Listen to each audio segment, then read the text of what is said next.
Moving on to the league, plenty of great games all across the board.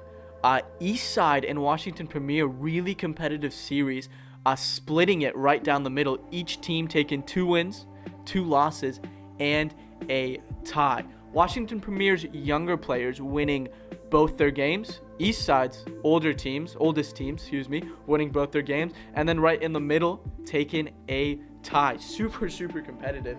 Interesting to see how that one shakes up. Our boldest prediction, Eastside taking that U18-19 division. They did win their first game 1-0. So Genie in the Lamp, it's coming true. The bold predictions, even the bold ones, they're coming true.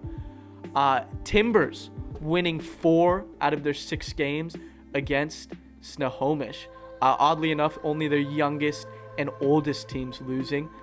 Moving forward, with the most surprising result of the weekend, I would say,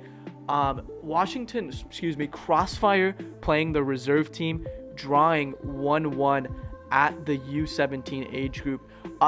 Shocking result for a number of reasons. I mean, one, you never expect the B team to be able to not compete, but let's say get a result, take a point away from their A team. That's crazy in and of itself, but more so, this is a Crossfire A team that won the league last season, and this is a Crossfire reserve team that wasn't even in the league last season. This was actually their first game as a team in that top flight.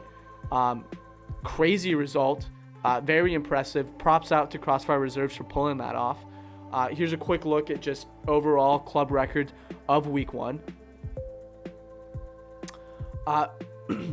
Crazy game from Crossfire, but you know what? Maybe even crazier. What a scoreline. Oldest division, under 19s, Pac Northwest, Seattle United. We were lucky enough to be there. We got the footage. We got the interviews. What a match. Split the games last season between the two, each taking a win. Pac did end up winning the league, though, finishing 4 points above Seattle United. So those games really, were pretty crucial at the end of the day. Pac did win the league. They did go on to the national playoffs. Again, at that oldest age group last season, only the top team goes through, unlike the other age groups where you could see the top 4 advance to the Champions League. At that oldest division, only one. That was Pac Northwest. Really, really close from Seattle United, taking 3rd place. Super physical game. And 2 new teams, right? When we get to this older age group, being that we now do leagues based on the year you were born rather than school year, you get a mix of juniors and seniors. So the graduating seniors from last season have now left. The juniors of last season have stayed, but now you get this new class of kids. So you don't get as cohesive a team as you had this last season. You've got half a team that played together last season, half a team that played together last season, and you've mixed them up. So it's always interesting to see how it shakes up. I'm sure it's going to be pretty volatile in terms of standings, in terms of results, maybe not as much consistency as we saw in the last season, especially in the early days. Of course, they had the summer to get to know each other, but it's never as much as playing years together.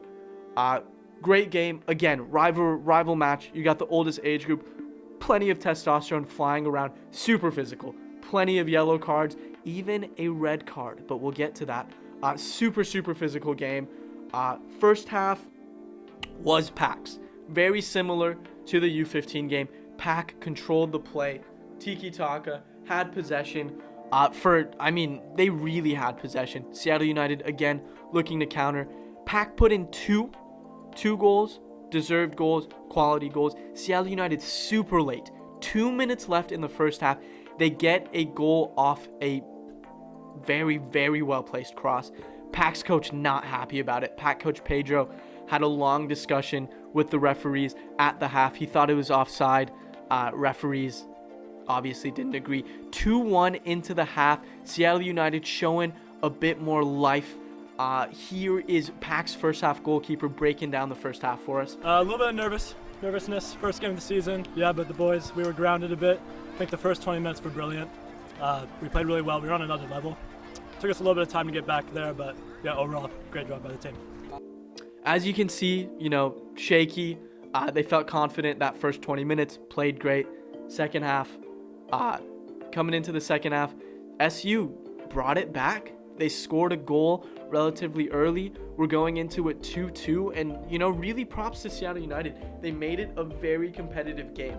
Pac's dominance in possession was looking a little lighter than that first half, but late in the game, of course, what a goal from Pac.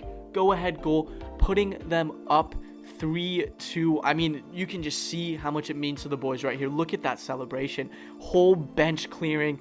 Kids going crazy. What a goal. Top corner. Beautiful. Pac up 3-2. Now, this is where things really started to get going. Heated play. Super physical. Seattle United, a little bit of frustration, of course.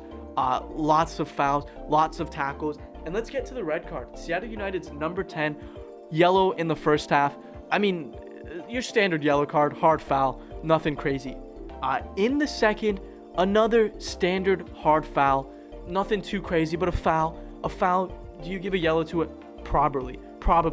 But the referee did not know this player was on a yellow. He's given the second yellow, but he's forgot to give the red. I don't know what it was. Did he forget to write it down? Mental error? Don't know. Pac's players, Pac's coach, obviously screaming like, hey, that's his second yellow. Get him off the pitch. That's a red card. Referee then, realizes that, okay, this kid is on his second yellow. Gives the red card. Here's the question, and here's where it's tough. Obviously, the game's not supposed to be officiated that way.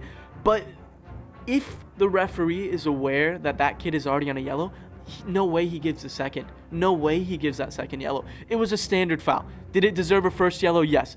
Does it get a second yellow? Doubt it. Usually refs are not going to give that. Seattle United's number 10, hard done by, taking the red card. Get him out of here. He's missing the next game. Tough day for him. Pac finishing it up, scoring that go-ahead goal, 3-2. They get another one late, 4-2. Took their foot off the pedal a little bit. Seattle United getting, what really was a consolation goal in the dying minutes of the game. Pac with the win, first game of the season, 4-3. What a match. Boys are buzzing. Big win. Boys are buzzing. Look at their faces. Look at the energy from this interview that they gave right after the match. I think we started off super strong. We were the better team for most of the game, I believe. In the second half, kind of died down a little bit. Always happens, but, we're fighters. That's what Pac is, and you see it. You see the game. The game speaks for us, and we put that work in. We got that final goal, and look at the results. So the game talks. Why so serious? Smile. Yeah. We work harder. We're the better team, I guess. Well, we're humble, right? But I feel like we were the better team. Yader. This Yader. Who beefs more? Who beefs more? Me or With the other team. With the other team. Me or Connor? And then for, a little bit more of a nuanced analysis, here's Pac's coach, Pedro, after the big win. I think maybe a couple things. Number one, the individual talent. We have a lot of players that can play multiple positions, and they're just so, they're so talented. They can break a game at any time. That would be one. And then my opinion, the two times that we were up by 2 goals, we didn't manage the game correctly. So the times that we went back up in the scores, like 2-0 or 4-2, is because we were able to go back to our style. And our style is playing 2 touches all over the place. And the moment we go home, which is what I call going home, playing our style, I think that makes a difference. And the individual talent that I mentioned comes out. 3 diamond 3. 3 diamond 3. But the diamond, it's very free. The idea is once you get X amount of touches, which I cannot necessarily reveal on camera, once we get to a certain amount of X passes that I ask for, then the rotation begins. The guys in the middle have a little more freedom. And the idea is that most teams in the world, they don't play with 4 guys in the middle, or at least with 3 in the back, or the combination of both. So allows sometimes is a major benefit, sometimes. So it also exposes you in the back a lot. We're playing Crossfire 2, which is a fantastic team, one of the biggest clubs, just like Seattle United. They usually play 4-4-2. Their transitions are very, very fast, so they eventually defend with 4. It's like a 4-2-4 because it's the same area up. So playing with 3 in the back next week is going to be a little bit of exposure. It's going to be a little bit of risk. I expect a hell of a game, to be honest. So. And that does it for us here and our week 1 roundup of the ECNL. Plenty of action. And, you know, we're going to keep it going. Of course, next week we'll be back with another roundup. Plenty more footage for you, plenty more interviews for you. And we're going to be streaming all of PAC's games against Starfire. Excuse me.